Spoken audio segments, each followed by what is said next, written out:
Good morning, everyone. Thank you so much for the invitation and the opportunity to speak this morning. This is a very tough time to listen to someone speaking, so I chose the coffee theme to try and assist you to stay motivated and listen, but no pressure at all. Emergence delirium.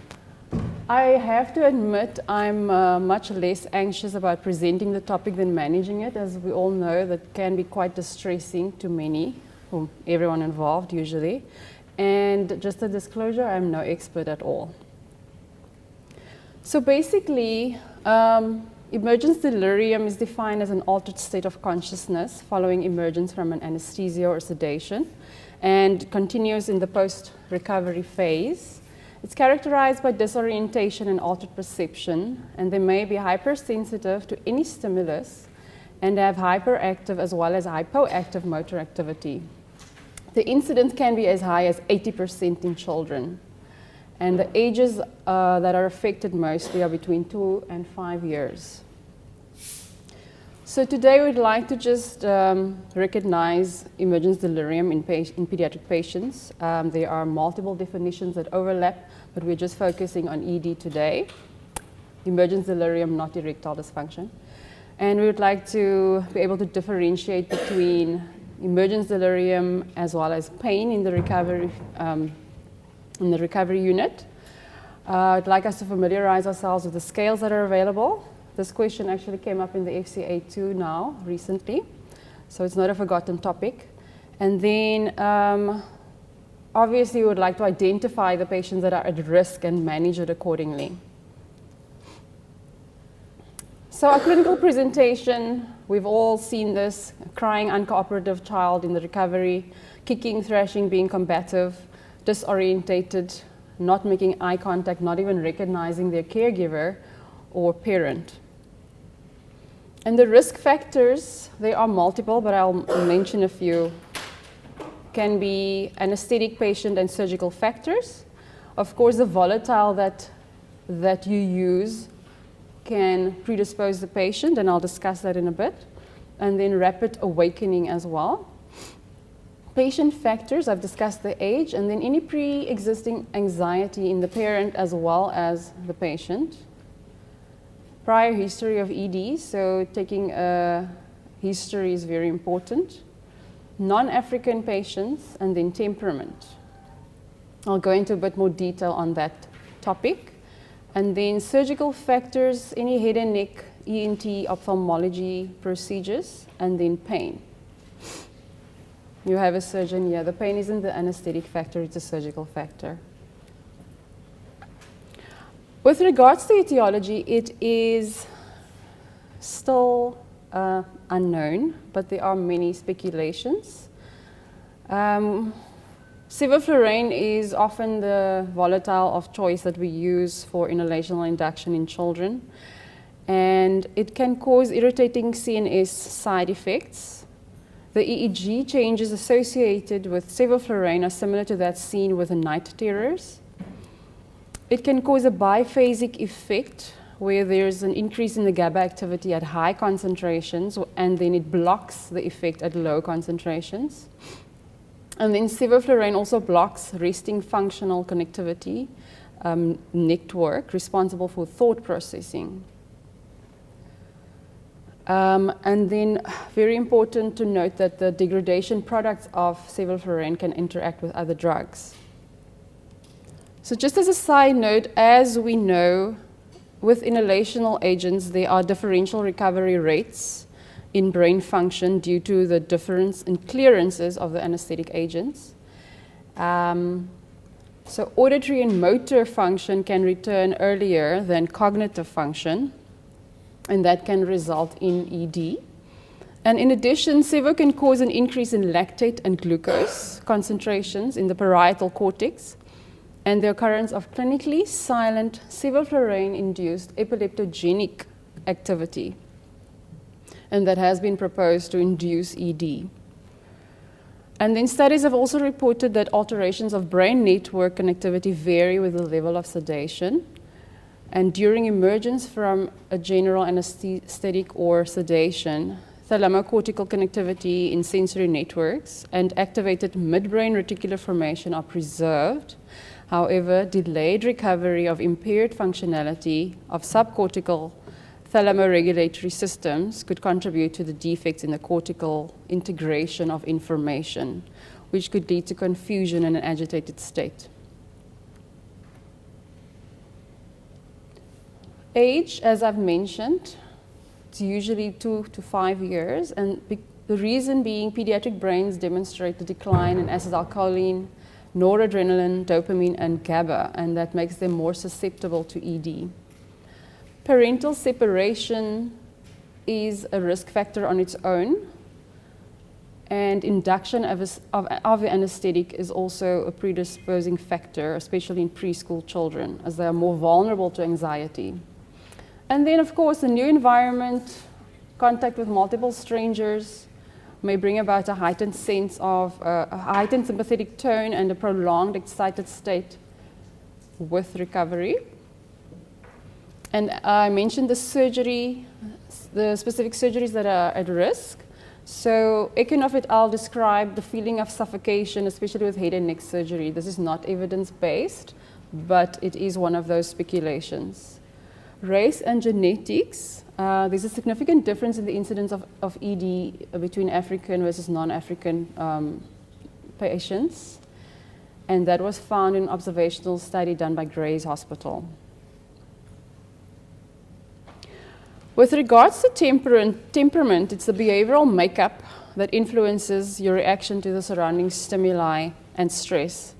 A child with a temperament that is more impulsive, emotional,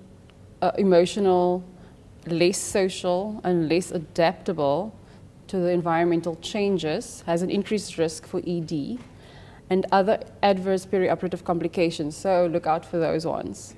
And this is usually due to the child most likely having a fearful response to external stimuli. Cultural difference is also a very important etiological factor, and then of course, if they've had a previous anesthetic and it was unpleasant, they will be at risk of developing ED. So I'm sure that's why all of us try our best to make every child's experience as most pleasant as possible. Pain. Postoperative pain is the most important confounding variable when diagnosing emergence delirium.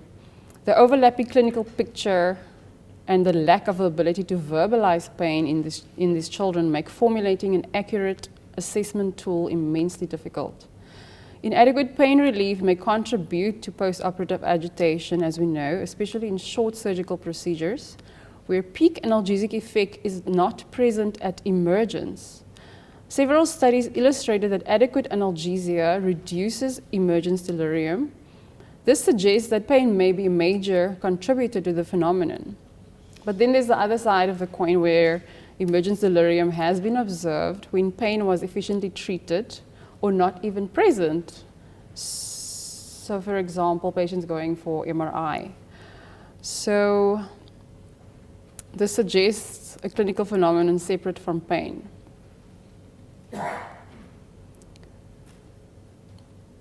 So why is there a hype about ED? What is the impact of emergence delirium? Why are we so worried about it? So of course, when this child is fighting and behaving, being combative in the recovery, they're at risk of harming themselves, they're at risk of harming their caregivers and nursing staff. If they've had a surgical repair, they're at risk of breaking that down, removing IVs, drains, and catheters. And of course, they're difficult to monitor. Try and put a SATS probe on a patient that's moving around. It's very difficult. There's also an increased nursing resources required. And you may require physical or pharmacological restraint, which is obviously something that we all try and avoid. Then, of course, there's the prolonged stay in recovery if you try and manage this, delayed discharge from the hospital, and then a traumatized parent and caregiver. Postoperative behavioral changes include more pronounced separation anxiety in these children.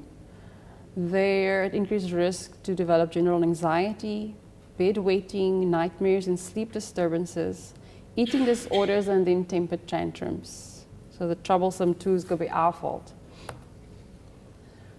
So there are some screening tools available. The Watches scale, a score of more or equal to or more than 3 is indicative of emergence delirium. So basically, they just look at a patient that's crying and not being able to console them, agitated and thrashing around, gives you a score of 4.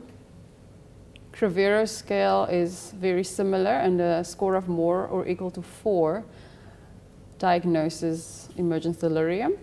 And then, of course, the PED scale is the one that can actually differentiate between pain in the postoperative period and diagnose emergence delirium. And the way you differentiate the two is basically with the eye contact. If they're not recognizing their parent, there's no eye contact, they're not aware of their surroundings, then it's most likely ED and not pain. So now we have identified the patients that are at risk. So how can we prevent ED? So there are some non-pharmacological and pharmacological methods. The non-pharmacological methods include preoperative counseling and education, a thorough history and examination, visits to the theater or the facility, the caregivers to be present during induction, distraction techniques like music, videos, virtual reality, and then games. And of course, allowing the patient to bring whatever toy or blanket into the theater. As with every procedure, we would like it to be warm, calm, and friendly. So staff needs to be educated and trained in order to work together, and also to ensure that these patients get their pre-med, as if it's written up and not given, that will be a disaster. Preemptive analgesia is a good way of preventing ED, and then managing post-op nausea and vomiting and hypothermia, hypotension more in adults can all be preventative measures. And then pharmacological measures, I'll discuss the drugs a bit in a bit more detail just now, but these are a few of the options that you have.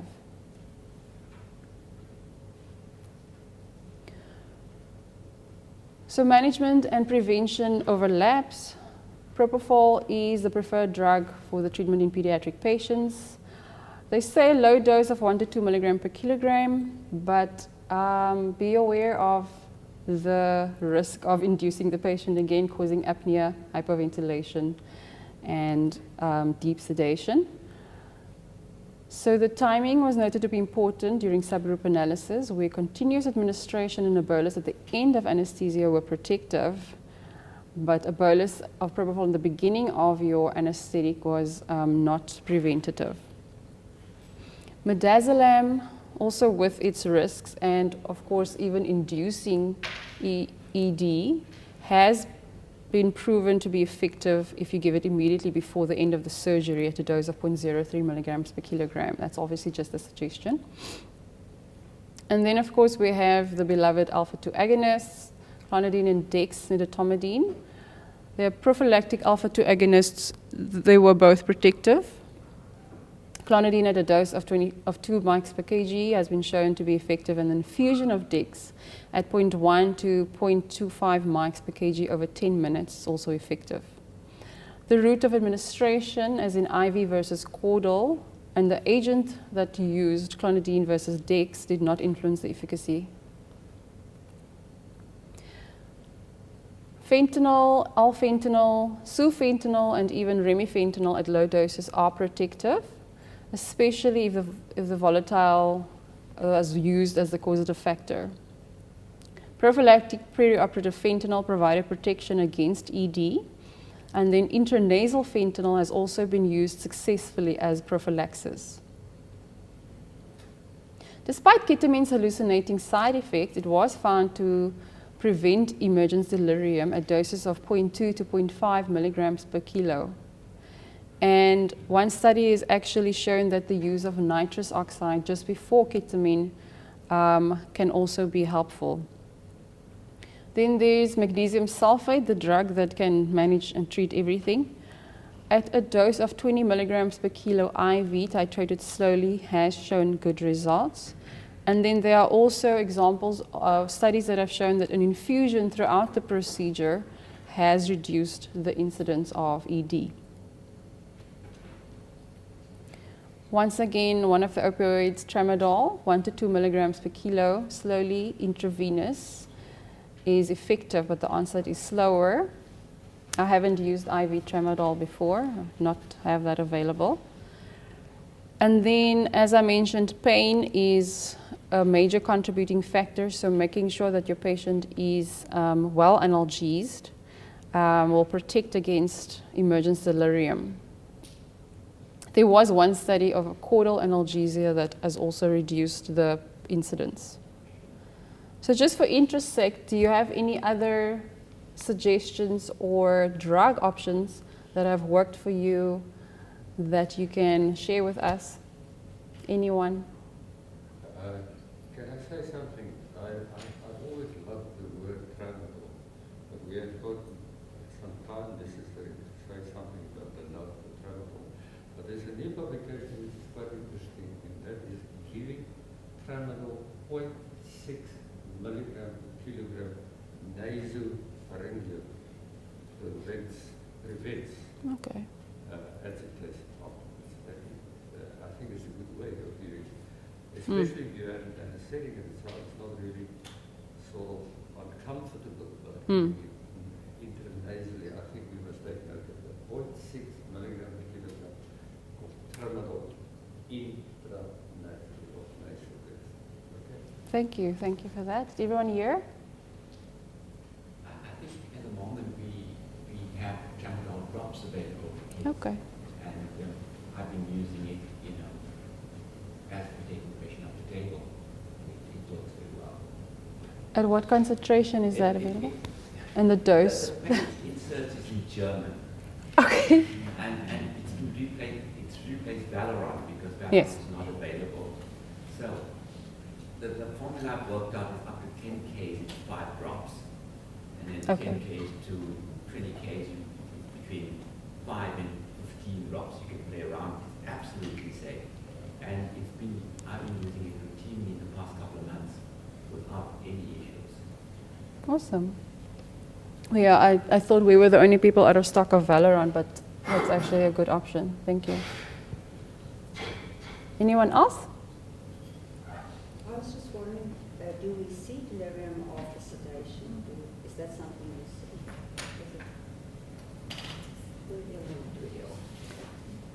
And do you find that's due to volatile induction or just... It's